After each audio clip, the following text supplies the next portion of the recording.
I've just had a fascinating conversation with Anna Forbes at Double Verify, Regional Vice President for the Northern Eurore Region. For me, there was a lot of interesting and insightful stuff in there and things that we can actually take away to beat burnout and boost performance within our organisations and teams. I think the three things I love the most, one was how personal and how deep we got into the topic of relationships and connection, despite initially starting out talking about organizational and industry-wide situations. The second is around senior leaders, so specific things that people can do, and Anna does in fact do as a senior leader to encourage open, honest conversations. And the third really is that this is a conversation with someone in a very commercially focused role, and the business is growing, the team is doing a brilliant job and launching 10 new products at the start of the year. And the question now is how to sustain that new level of performance, because we already were doing it at this piece here. So I think for me, three things: one, relationships, connection; two, senior leadership specific tips; and three, performance. Have a listen, have a watch, and see what you take away. Anna, thank you so much for joining me. Appreciate you making the time. If I could ask to kick us off, would it be okay if you just shared a little bit about yourself, who you are and what you do? Absolutely. Hi, Chris. Thank you for inviting me here. I'm Anna Forbes. I'm Regional Vice President of Northern Europe at Double Verify. And I look after the region that is Northern Europe as defined by Double Verify, which is UK, Ireland, Netherlands, Nordics, and Israel. So a fair chunk of people you're looking after then. And yeah. I know already actually that you're very passionate about your team and passionate about supporting them as people. But before we get into more team organization side of things and industry as well, I wondered if we could start a bit more on a personal note around how you as a senior leader manage your own mental health and performance. Yeah, so I'm a listed business. I have a responsibility across multiple markets. It's a hybrid team in terms of days in and out of the office. I've got a mixture of new business sellers, existing sellers. They're in different locations with markets with different maturity level, both around DV as a solution, but also in terms of where they are in the industry. So there's definitely quite a lot there within the business context. I'm also a mum. I have two lovely little girls. I have a husband that has a big job that travels a lot. I'm not the main breadwinner. So for me, there's a lot going on in my life, our lives as a family, my lives with all my team, and trying to always balance coordination, communication internally with the fact that we are client-facing roles. So we need to be out there. And so and we're in a listed business, so we've got quarterly goals to hit and it's growth. And so there is a lot on mental health for sure, and ensuring that the barometer of and I think you're going to talk about the sort of survive versus thrive spectrum, that you're not teetering towards that, you're just on survival mode and you're in those sort of very basic ways of operating that aren't always optimal. And yeah, I can definitely talk about. I love the word barometer. I love the word barometer firstly, but yeah, and survive to thrive we were talking about a moment ago.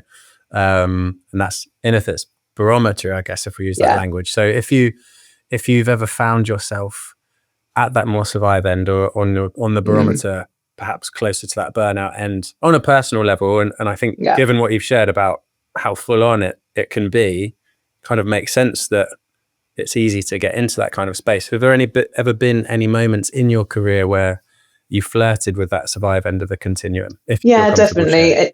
I think in a previous role, I've teetered around that area and probably stuck it out longer maybe than I should have. And ultimately the values were not aligned with me as a person. And I'm a very optimistic person, and I feel like I can hopefully influence internally. I'm in a senior position and I feel like I have a responsibility to do that. But when you get to a point where you realize there's such a misalignment here, you're kind of banging your head against a brick wall. You don't have to stay somewhere.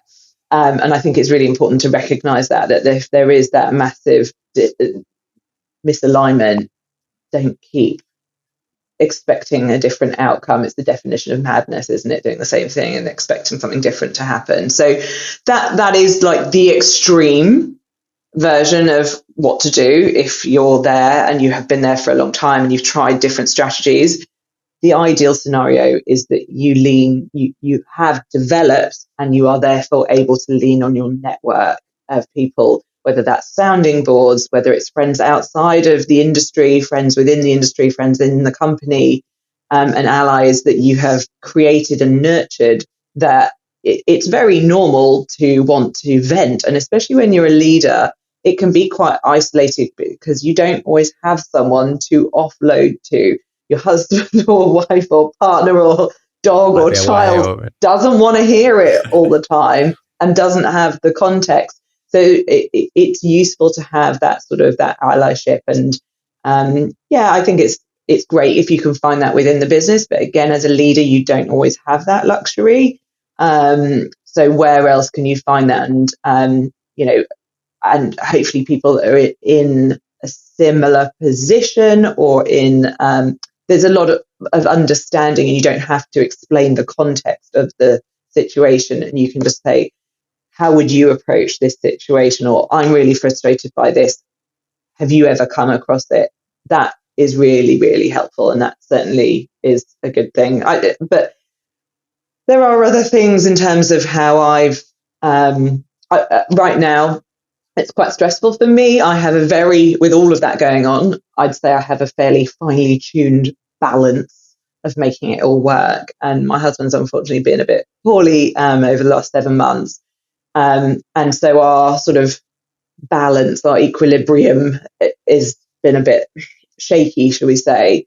And I realised how finely tuned that is, because this pretty major thing in our family setup is not where we'd love it to be. It can very quickly go to, right, we're in survival mode here rather than thriving. And just taking a step back and realizing that, don't watch things like Black Mirror when you're at home alone. Like little things like that. So, and it feels really silly. Episodes of it. Yeah. Don't binge watch that. Yeah. It's good that it's thought provoking, but if you're in a bit of a volatile position, don't put yourself in that. Fill your sort of surroundings with joy and fewer things. Don't expect the same level of output in your social life. Like, take a step back, and as long as that's not a permanent thing, and that is then who you become, but that's a sort of a temporary period, like that's okay.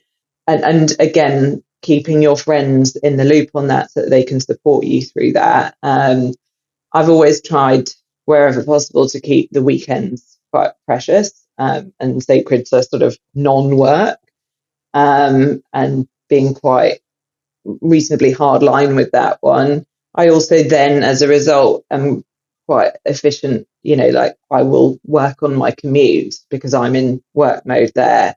Unless I really need some downtime. So, and there certainly are evenings when I'm on my commute home and I'm like, I'm done with work right now. Yeah. I'm going to treat myself to an audio book or but certainly if I'm in the mood in the mornings and I want to get myself ready for the day, then that's me just being efficient, which means then I can carve out that weekend. This is a no-go zone. And I love that. My family. I think there's something quite, firstly, thank you for going like quite personal with that and sharing that life isn't always just easy to keep the kind of finely tuned, like predictable path we've got. And I wish your husband well, obviously. I think you were diving into almost a bit of a blend of like how personal and life are just life, because you had talked a bit about compartmentalizing on the commute, but then also you talked about friends and partners and offloading in that sense. So it just struck me that there is just one life and you're one person and we're all human, I guess, to an extent. So I think that I'd love to just explore that a little bit more if there was anything else coming to mind, and how you got that fine-tuned. I think a nice example of that, actually, if I think about it, is that when my husband wasn't well initially, I told my boss, I told my HR, and I told my direct reports.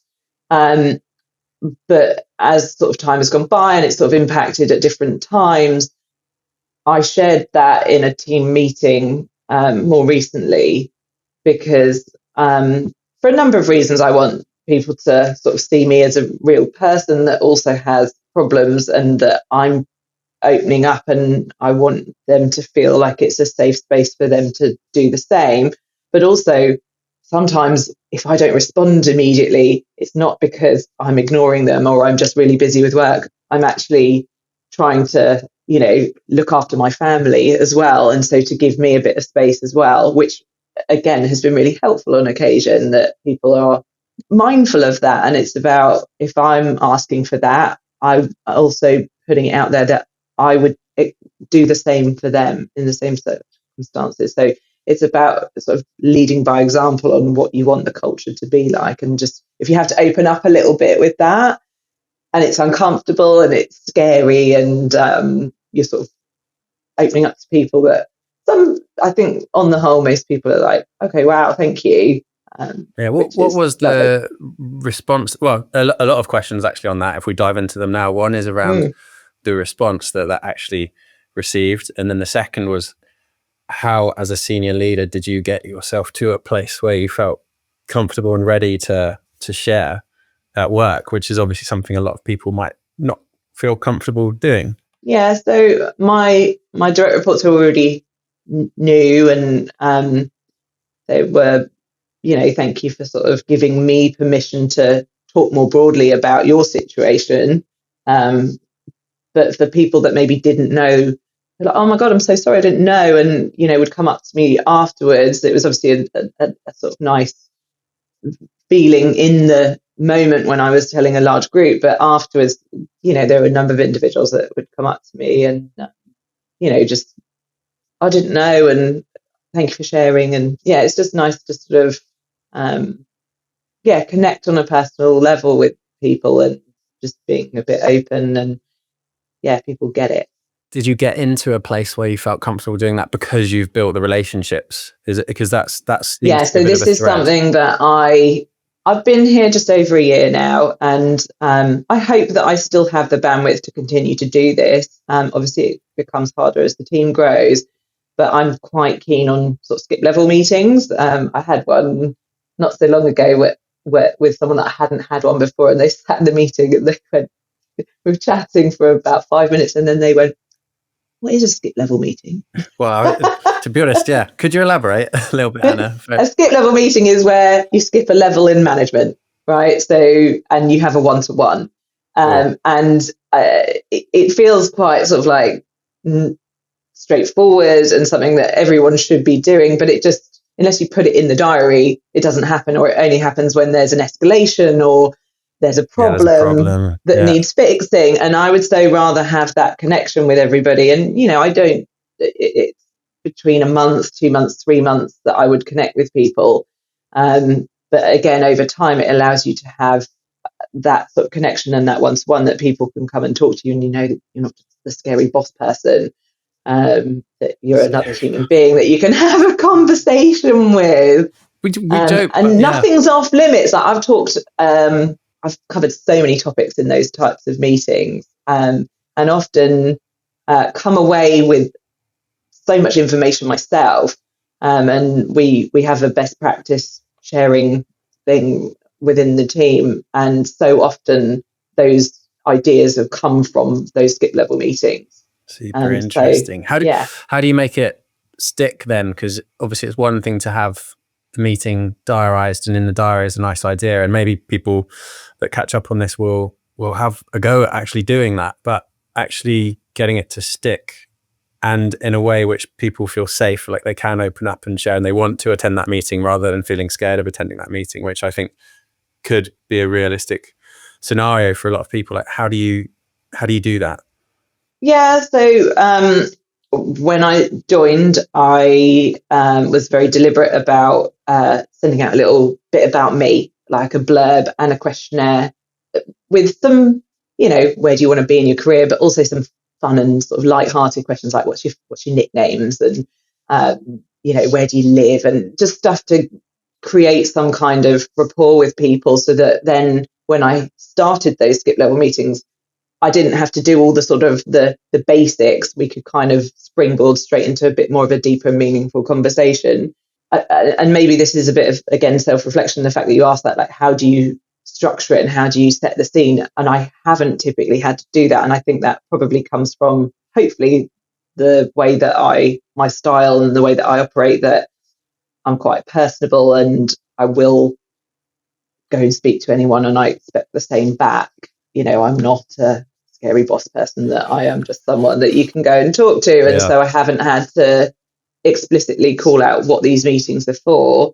And I also think it's quite nice to not have it too structured, because then it really does depend on the individual and how they want to interact with me. But it also allows people to, I think it's quite useful, because they know they've got a moment in time at some point in the next 2 or 3 months that they can talk to me. So if there is an issue, they know that there's a path to escalate that. I love that. So it's a bit preemptive, preempt something as well. That's and actually, sometimes just knowing that you've got that path can often be enough, and problems solve themselves sometimes as well. Yeah. I was having a conversation actually with an account director at a marketing agency earlier, and he has done a similar thing actually in terms of diarising check-ins with his team. And the idea is that it's the norm. It becomes something that you can cancel if you don't feel like you need a chat, or it's 2 minutes. It can just be a check-in like that. But I think what I loved about what you're doing as well is it's a space where you can talk about mental health or performance, and it could be a really, really good thing. And it might be that there's actually problems that bubble to the surface and things you don't actually know about yet, for instance. So I think there's something quite nice in there. If we could shift gears slightly into like blending those two and the barometer idea, I think I'd be interested to get your read and take on where you see the industry in terms of marketing or advertising tech specifically. If we say that a 1 is the survive end of a continuum, so burnout is high, stress is high, engagement is low, staff retention is low. At the other end of 5, and we'll say that's thriving, and that's where burnout doesn't exist, performance is high and sustainable, and the team is nimble and reactive to change and challenges that come in. Like, where would you see the wider industry at the moment on that continuum? I'm quite an optimistic person. I would say we're a 3 or a 4 as an industry. Could be better. There are probably pockets where it's slightly worse, slightly better. Maybe there's a 5 somewhere. I'd say DV is as close to that as you could get. I think we do a lot around mental health, both formally from a sort of HR people experience point of view. We invest in it. We have 2 mental health days a quarter. One is everyone in the company takes it at the same time, which is probably the best one, because you don't have that barrage of internal emails, just client ones, to come back to. And then the second one is you can take it when you choose. And it's, again, you can't roll those over. You have to take them in quarter, and that's lovely. And people, take them as an extension of holiday, but you have to use it in quarter. So if you haven't got a holiday booked, you're being forced to really cool. have a down and they get used, day. Like, to your point about not rolling over. They really do get used, and I'm really, but again, happy to see that. And again, because it's everyone in the company takes advantage of it, the tone is set that this is there and to be used as well. It's not just a unlimited holiday. Yeah. Right. Paint the picture a bit more, like what happens on that. Well, anything could happen on that day, I suppose. But when everyone together takes the mental health day off, what's the kind of vibe before, after that day? Everyone's excited. It's a bit like a bank holiday. Like today, we're about to go into a 4-day bank holiday in a few hours, right? Woo! So everyone's in a good mood, and it's something to look forward to. It's going to have a long weekend. Yeah, I think it's always on a Friday. Yeah. Have you seen? Is there any knock-on effect of that? Like, just thinking back to the beginning. Obviously, I know your team in particular is commercially focused. Like, how does that work in a very commercially focused team? Again, their clients and I totally understand this, and the team are very responsive, because having that responsiveness helps build trust and rapport with your clients. But one day a quarter to have an out of office, most things are not on fire that can't be resolved on Monday. There's very few things, and again, if there is something that needs to be escalated to get something done that day, and maybe we're in a lucky position that is the case. I'm sure there's some people in teams somewhere in the business that get, that are keeping the lights on, that go, no, those days we have a rota, and that person will get a day in lieu elsewhere. But for the most part, it's manageable, and it is something that we really look forward to. And I think it's reasonably normal that, like, people will have offsites and things like that where the team just aren't available for a day, once or twice a year, once or twice a quarter, right? So I don't, again, think making it less of a thing. It doesn't need to be this big, I would scary. be upset if a client was that distraught by the fact that we're having a mental health day as a company, and that reflected badly on us as a business and a partner for them.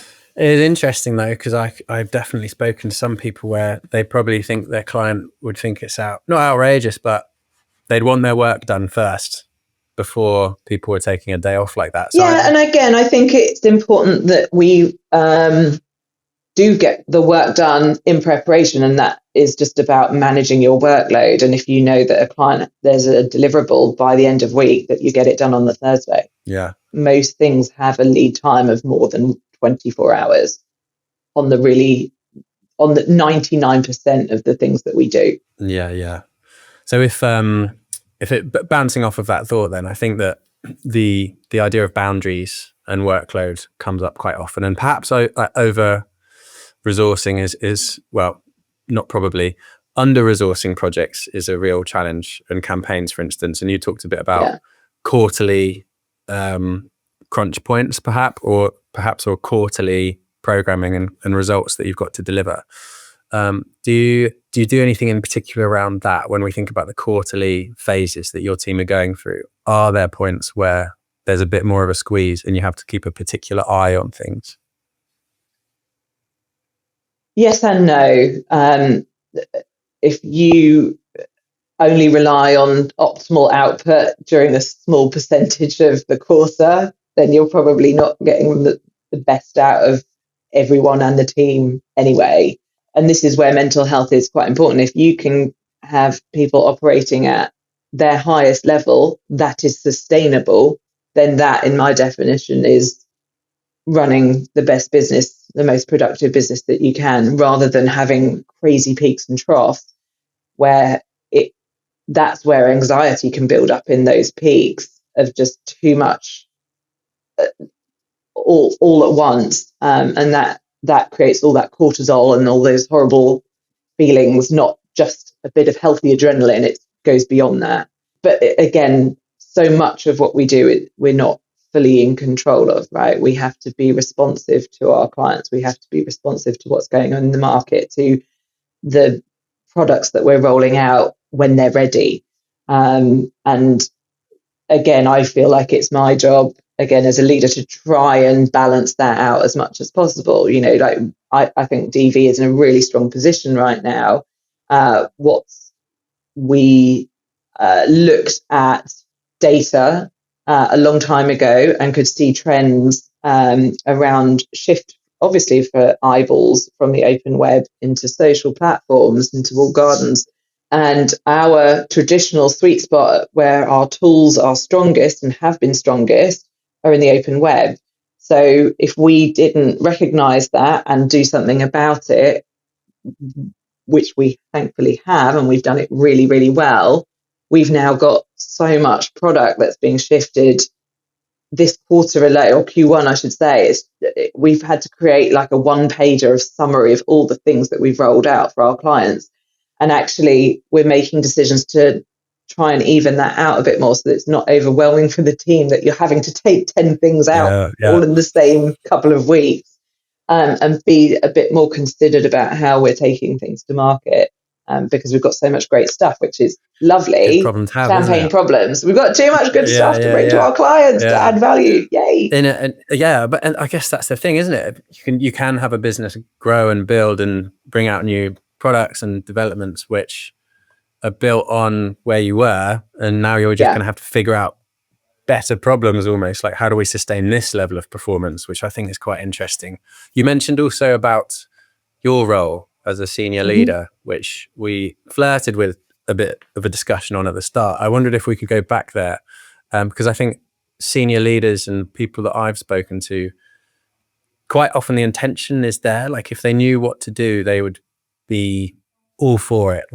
And I think one thing that you often see is just being visible and trying to do the right things within your close team. But if you were to synthesize or try and share like one nugget of learning or insight when it comes to senior leaders, like what have you found work for yourself when it comes to leading from the front on mental health and performance? I think living it, being real, setting expectations that are achievable, and again, just having that empathy towards others. Those all feel quite woolly, but what I guess I mean, and this is where having things like those structured skip levels allows people to be listened to, that and demonstrating that, I might not act on every single individual conversation, but I will pull all of that together and do something about it if it's a consistent theme, and be quite vocal about, and this came about because you guys told me, and you told me in our skip level meetings, and I appreciate that candor. But that's just one example, right? Doing similar stuff on, health checks with our clients as well, and understanding, what's creating anxiety here, because we're in sales, we've got to deliver revenue, we've got to deliver growth. How are we pacing on this? And again, hearing from the team and then sharing that information back. So it's like, this is what I heard from you guys, again, so that people feel heard, not just on this is how I'm doing personally in my career and my mental health, but also how I'm doing in the job as well, and how those intersect as well. I love that. So it's about, I think that's something you automatically go to sometimes, isn't it? Your brain will think, okay, as a senior leader, I have to communicate out and set an example. But actually what you've kind of just shared is the power of listening and hearing other people. Like being able to say, I hear you, is a very powerful statement to say if it's true. Hope so. Just so I think I've loved a lot of what we've covered off so far. I think relationships has come through actually very strong, like trust, communication, relationships, regardless of whether it's supporting the team or developing the next or launching the next 10 products. If you were to say one thing that's helped you get into a place where you are at that 4 out of 5, closer to the thrive end of the continuum, and you've got good problems to solve, like what would it be? I think knowing yourself and being honest with yourself when you're sort of teetering on going away from the 3 to the 2, right? And catching yourself at that point and having a moment to reflect, using your network, using your sounding board, either internally, externally. I think that's really important so that you can get yourself back on track to more in the thriving zone, and just self-diagnosing, self-triage, really powerful tools. I did it just this week. I was working a little bit too late, and my mum called and she wanted to chat, and that was lovely. But I had to sort of go, Mum, I need to finish this, otherwise I'm going to go to bed too late, and I'm still going to be wired because I'm going to be thinking about work. And I did, and that's ended up what happened. So I'm like, right, I'm going to listen to Headspace for 5 minutes and have a wind down meditation just to make myself switch off and stop thinking about work, because that's the stuff that keeps you awake at night, right? Yeah. And just recognizing that, right, I've put these things have happened to me that I haven't been able to control. Though, that's what happens in life. but what am I going to do to make it so that I do get to sleep and I'm not still thinking about, I need to change this deck and put You're these going to go in slides tomorrow here. and be that scary boss. Yeah, with like, I need coffee. Yeah. I love that. My final question was going to be if there's one resource or tool or idea or book that you've come across. You might have just preempted that question, but if there's another one outside of Headspace, is there anything that's coming to mind at the moment you'd like to share? At DV, we're very fortunate. We have a couple of things available to us. We have a $2,000 annual bursary to spend on our own personal development. Wow. And a lot of the team use that to invest on a one-to-one coach. We also have access to an online coach where you get 6 coaching sessions a year. It's called Modern Health. It's great. And I would say having a coach, no matter how good they are, and don't get me wrong, there are some fantastic coaches out there, but for me, it's forcing the time to reflect and go back on those slightly awkward, sticky, didn't really work out as well as I wanted. That's frustrating me. That's on my mind, and working through it and even just saying it out loud. That's like step one onto fixing it. And then walking away going, talked about it, I recognize it, and I've got a plan. And next time it's going to be better, even if it's because I'm aware of it. I think that's really helpful. So yeah, definitely utilize a coach, a sounding board, build your network. Try and get a $2,000 budget from someone if you can. Yeah, I know. We're very fortunate. Yeah. No, amazing, Anna. Thank you so much. That was brilliant. I think there's some really specific stuff in there actually, which people can take away. And I very much appreciate you making the time. Thank you. Thank you, Chris. Great to chat.